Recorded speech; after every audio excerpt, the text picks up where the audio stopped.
नमस्कार, स्वागत है आपका हमारे चैनल में। मैं रानी गुप्ता आपके साथ। और बड़ी खबर आ रही है, योगी सरकार ने जिस तरीके से कानपुर में हिंसा हुई है उस पर सख्त एक्शन लेने का विचार बना लिया है। आपको बता दें कि जिस तरीके से 3 जून को कानपुर में हिंसा देखी गई, लगातार पथरावबाजी की गई थी एक समुदाय के द्वारा, तो अब वहां पर जहां से पथराव किया गया था जिन मकानों को, अब उनको चिन्हित करके उनका सर्वे किया जाएगा। आपको बता दें कि नई सड़क और यतीम खाना समेत तमाम जो अवैध निर्माण है, जहां पर बिना परमिशन के 3-4 मंजिले मकान बनाई गई थी, उसका सर्वेक्षण किया जाएगा। इसी के साथ ही जो पथरावबाजी हुई थी उस पर भी एक्शन लिया जाएगा। आपको बता दें कि इस मामले में योगी सरकार सख्त हो गई है और ऐसा भी कहा जा रहा है कि जिस तरीके से अवैध अतिक्रमण के खिलाफ बुलडोजर चल रहा है उत्तर प्रदेश में, तो अब जो दंगा हुआ है कानपुर में उस पर जो अवैध अतिक्रमण पर भी बुलडोजर चल सकते हैं। इसी के साथ ही जो आरोपी हैं उनके खिलाफ भी बुलडोजर की कार्रवाई होगी। आपको बता दें कि कानपुर विकास प्राधिकरण को एक चिट्ठी लिखी गई थी जिसमें कि ये बातें कही गई, जिसके बाद अब कानपुर विकास प्राधिकरण उन मकानों का सर्वे करेगा और जो कहा जा रहा है कि अवैध निर्माण है उसके खिलाफ सर्वे करके ये पूरी डिटेल्स सौंपी जाएगी सरकार को, जिसके बाद बुलडोजर की कार्रवाई कानपुर हिंसा मामले में देखने को मिलेगी। आपको बता दें कि इस हिंसा में जहां मास्टरमाइंड पकड़ा गया है तो उसी के साथ ही 29 आरोपियों को भी गिरफ्तार किया गया है। इसी के साथ ही लगातार जिस तरीके से 3 जून को वहां पर हिंसा हुई थी उसके बाद से ही योगी सरकार और यूपी पुलिस तैनात है और इस मामले में लगातार जांच कर रही है और कार्रवाई कर रही है। आपको बता दें कि 3 जून वो दिन था जब कानपुर में उत्तर प्रदेश के सीएम योगी आदित्यनाथ मौजूद थे। इसी के साथ ही देश के प्रधानमंत्री नरेंद्र मोदी और राष्ट्रपति रामनाथ कोविंद मौजूद थे। इसके बावजूद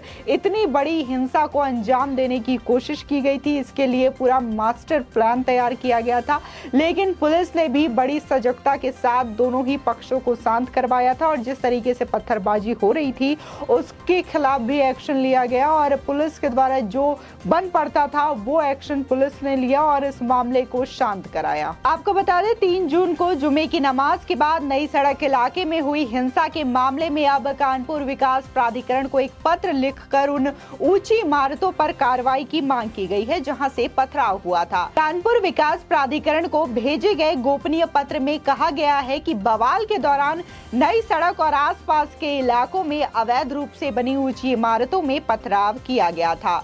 अवैध रूप से बनी ये ऊंची इमारतें सुरक्षा दृष्टि से खतरा है, लिहाजा इसकी जांच कराकर आवश्यक कार्रवाई की जाए। बता दें जेपीसी आनंद प्रकाश तिवारी की तरफ से लिखे गए इस पत्र के बाद कहा जा रहा है कि अब इन अवैध इमारतों के खिलाफ भी जल्द केडीए बड़ी कार्रवाई कर सकता है। गौरतलब है कि गत शुक्रवार को जुमे की नमाज के दौरान नई सड़क, यतीम खाना और बेगमगंज जैसे इलाकों में सकरी गलियों के बीच बने ऊंची इमारतों से पुलिस पर पथराव किया गया था। बता दें कई घंटे के बाद बवाल पर काबू पाया जा सकता था। इस दौरान इलाके की सकरी गलियों और ऊंची इमारतें उपद्रवियों के लिए ढाल बनी थी। आपको बता दें कि कानपुर हिंसा मामले में अब तक पुलिस ने 36 उपद्रवियों को शनाख्त की है। इसी के साथ ही पुलिस ने अब तक 29 लोगों को गिरफ्तार किया है, जिसमें कानपुर हिंसा का मास्टरमाइंड जाफर हयात हाशमी के अलावा जावेद अहमद खान, मोहम्मद राहिल और मोहम्मद सूफियान अहम नाम शामिल है, जबकि सपा नेता का नाम लिस्ट में 5वें नंबर पर है। इस मामले में पुलिस ने मास्टरमाइंड जफर हयात हाशमी से पूछताछ में बताया कि ये जानबूझकर 3 जून की तारीख तय की गई थी ताकि देश को संदेश दिया जा सके कि उसका कहना था कि वो अपने मकसद में कामयाब रहा। इस बीच एटीएस की जांच में खुलासा हुआ कि शहर में बड़ा बवाल करने की साजिश थी। एटीएस को चेकिंग के दौरान सड़क किनारे से देसी बम भी बरामद हुए हैं। आपको बता दें कि इसी के साथ ही सीएए और एनआरसी के विरोध में हुए बवाल की तर्ज पर ही अब कानपुर हिंसा के उपद्रवियों के पोस्टर शहर के चौराहों पर होल्डिंग से तौर पर लगाए जाएंगे। मिल रही जानकारी के मुताबिक पुलिस ने अब तक 100 उपद्रवियों की शिनाख्त करते हुए उनके पोस्टर छपवा लिए हैं। आज उनके पोस्टर शहर के चौराहों पर लगाए जा सकते हैं। बता दें कि 3 जून को नमाज के बाद नई सड़क इलाके में हुए पथराव, फायरिंग और बमबाजी के मामले में पुलिस ताबड़तोड़ एक्शन में जुटी हुई है। हिंसा के बाद से ही पुलिस तमाम वायरल वीडियो को इकट्ठा कर बवालियों की पहचान में जुटी है।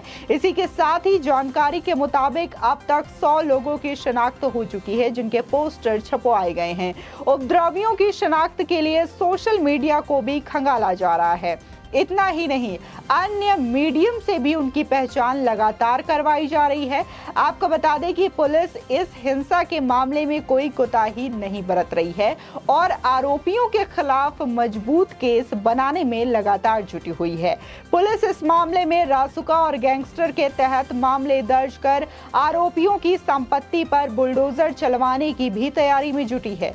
बता दें कि अभी तक इस मामले में हिंसा के मास्टरमाइंड हयात जाफर हाशमी सहित 29 लोगों को गिरफ्तार किया जा चुका है। साथ ही 100 लोगों से ज्यादा लोग हिरासत में हैं, जिनसे लगातार पूछताछ जारी है। आपको बता दें कि योगी सरकार लगातार एक्शन के मोड में है और उन्होंने पहले भी उत्तर प्रदेश को दंगा मुक्त कराने के लिए सख्त एक्शन लिया था, और जिसमें कहा गया था कि जिस तरीके से अगर हिंसा होती है तो हिंसा में चिन्हित लोग और जिस तरीके से वीडियो और सीसीटीवी कैमरे में अगर उनकी शक्ल दिखाई देती है तो उनको चिन्हित करके उनकी प्रॉपर्टी को या तो जब्त कर लिया जाएगा या फिर उनकी प्रॉपर्टी पर बुलडोजर की कार्रवाई की जाएगी। जिसके बाद देखने को मिला कि 5-6 सालों तक लगातार यूपी में एक भी दंगा नहीं हुआ था और जो अपराधी थे वो कहीं ना कहीं खौफ में थे। लेकिन जिस तरीके से 3 जून को ये हिंसा देखने को मिली, जिसमें कि एक पक्ष को विशेष तौर पर भड़काया गया था, हालांकि ये जांच मामले में सामने आ रही है कि जिस तरीके से नुपुर शर्मा का जो विवादित टिप्पणी किया गया था पैगंबर मोहम्मद को लेकर के, इस वजह से जो दूसरे समुदाय के लोग थे उनको भड़काया गया था, जिसके बाद ये हिंसा देखने को मिली। और हिंसा उस वक्त हुई, उस दिन को खासकर चुना गया था ताकि देश को यह संदेश दिया जा सके कि वो इस तरीके की चीजें कर सकते हैं, इस तरीके की पत्थरबाजी कर सकते हैं। लेकिन इसके बावजूद यूपी पुलिस ने सख्त एक्शन लिया, योगी सरकार ने सख्त एक्शन लिया और जिस तरीके से योगी सरकार जो चीजें कहते आ रही है कि हम उत्तर प्रदेश को दंगा मुक्त बनाएंगे, भय मुक्त बनाएंगे, तो उस पर अब कार्रवाई और भी तेजी से चल रही है। और जिस तरीके से कानपुर विकास प्राधिकरण ने तमाम जो बिल्डिंग्स है अवैध, उसको चिन्हित करना शुरू कर दिया है, उसका सर्वे कराना शुरू कर दिया है। और अगर ये बिल्डिंग अवैध पाई जाती है, जहां से पथराव किया गया सकरी गलियों में, जिस तरीके से 4 मंजिला 5 मंजिला जो बिल्डिंग तैनात किया गया है बिना किसी परमिशन के, बिना अलाउ किए, उनको चिन्हित करके वहां पर बुलडोजर की कार्रवाई की जाएगी, ऐसा विकास प्राधिकरण का कहना है। इसी के साथ ही कानपुर विकास प्राधिकरण को एक लेटर लिखा गया था, जिसके बाद अब कानपुर विकास प्राधिकरण इस पर कार्रवाई कर रही है योगी सरकार के एक्शन के बाद। देश में जिस तरीके से लगातार इस तरीके की हिंसा देखने को मिल रही है, दंगे देखने को मिल रहे हैं, चाहे बात हम राजस्थान की करें, दिल्ली की करें, तो इस पर सरकार जो है सख्त एक्शन ले रही है। जिस तरीके से पिछले दिनों जहांगीरपुरी में देखने को मिला हिंसा, वहां पर भी दिल्ली एमसीडी ने सख्त एक्शन लिया और वहां पर भी जो अवैध निर्माण थे और जो उपद्रवियों ने जिस तरीके की यहां पे चीजें की थी, इस क्राइम को बढ़ावा देने के लिए उन पर भी कार्रवाई की गई और उनके मकानों को चिन्हित करके अवैध पाए जाने के बाद उन पर भी बुलडोजर की कार्रवाई की गई थी। इसी के साथ ही शाहीन बाग और ओखला समेत तमाम ऐसे इलाके थे जहां पर घुसपैठिए रहते थे, रोहिंग्या रहते थे, तो उन पर भी ये बुलडोजर की कार्रवाई की गई। और कहीं ना कहीं केंद्र सरकार ये दिखाना चाहती है कि जिस तरीके से अगर इस तरीके का उपद्रव किया गया, जो आरोपी है इस तरीके की उपद्रव लगातार करते रहेंगे, दंगे को भड़काने की कोशिश करते रहेंगे, उल जलूल बयान देने की कोशिश करेंगे, भड़काऊ बयानबाजी करने की कोशिश करेंगे, तो उसके खिलाफ चाहे केंद्र की सरकार हो चाहे राज्य सरकार हो, लगातार एक्शन लेगी और अपनी जनता को सुरक्षित रखने के लिए जो भी कदम हो वो उठाए जाएंगे लगातार, चाहे फिर वो योगी सरकार ही क्यों न हो।